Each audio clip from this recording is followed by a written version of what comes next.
Assalamualaikum warahmatullahi wabarakatuh. Perkenalkan, nama saya Edang Syaputra dengan NIM 2007025689 dari Prodi Teknologi Pulp dan Kertas, jurusan Teknik Kimia, Fakultas Teknik Universitas Riau. Di sini saya akan menjelaskan tentang proses pembuatan NaOH.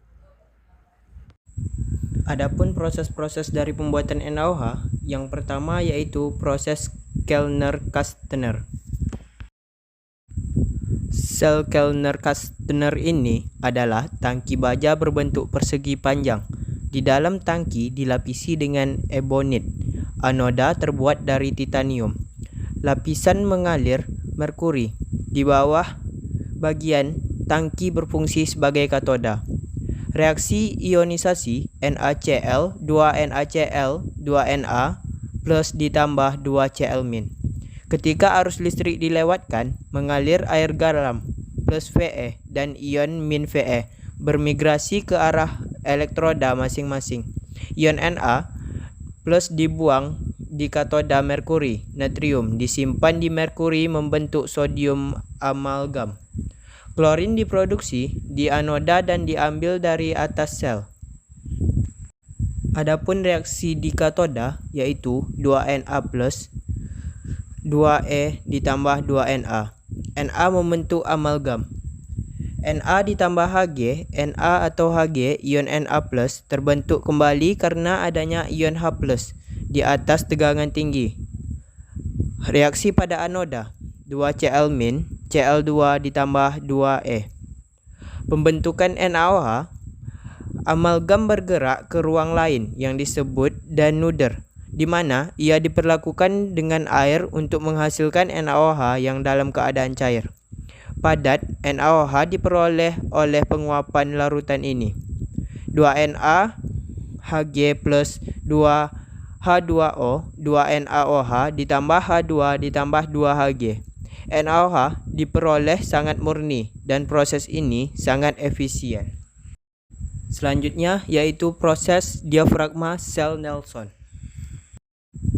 Prosedurnya, diafragma berpori dari asbes atau oksida logam dengan polimer memisahkan anoda dan katoda kompartemen. Diafragma mencegah ion hidroksida memasuki anoda kompartemen dan mencegah ion klorida memasuki katoda. Air garam jenuh memasuki kompartemen anoda di mana gas klorin dihasilkan.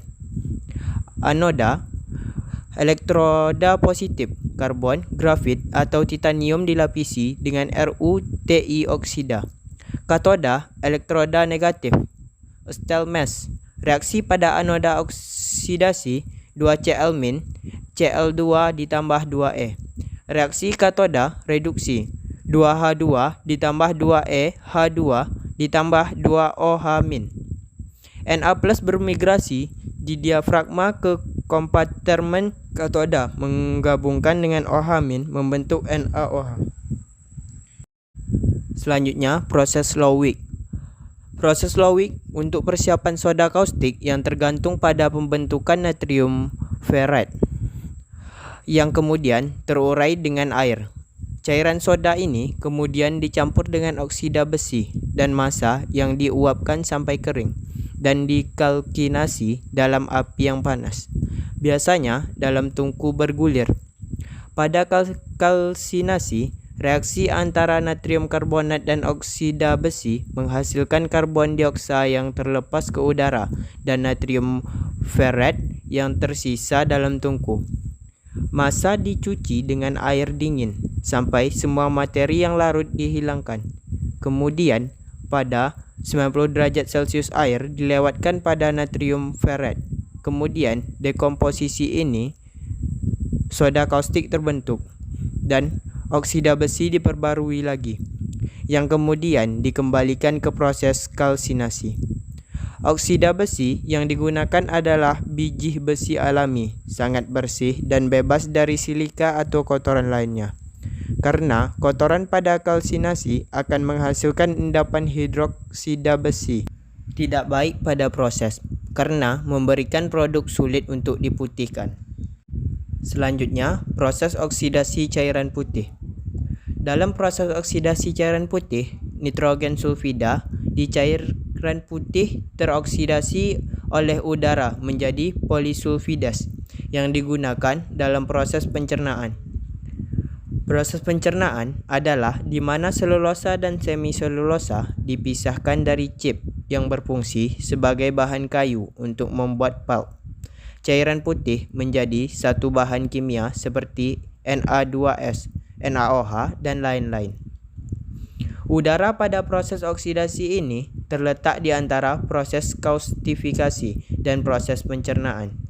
Cairan putih yang akan teroksidasi diambil dari garis yang menghubungkan proses kaustifikasi untuk proses pencernaan, dan polisulfidas yang dihasilkan disalurkan kembali ke dalam proses.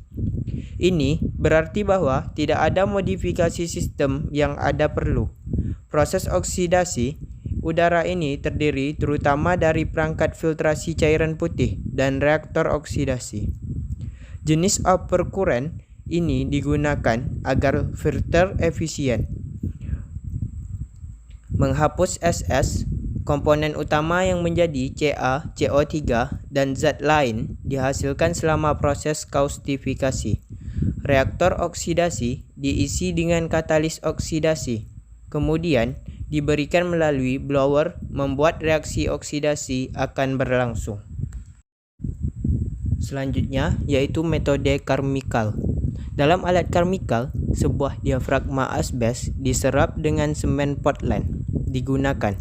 Diafragma terletak horizontal pada katoda di bagian bawah sel. Di atas itu adalah bel untuk mengumpulkan hidrogen yang dilepaskan.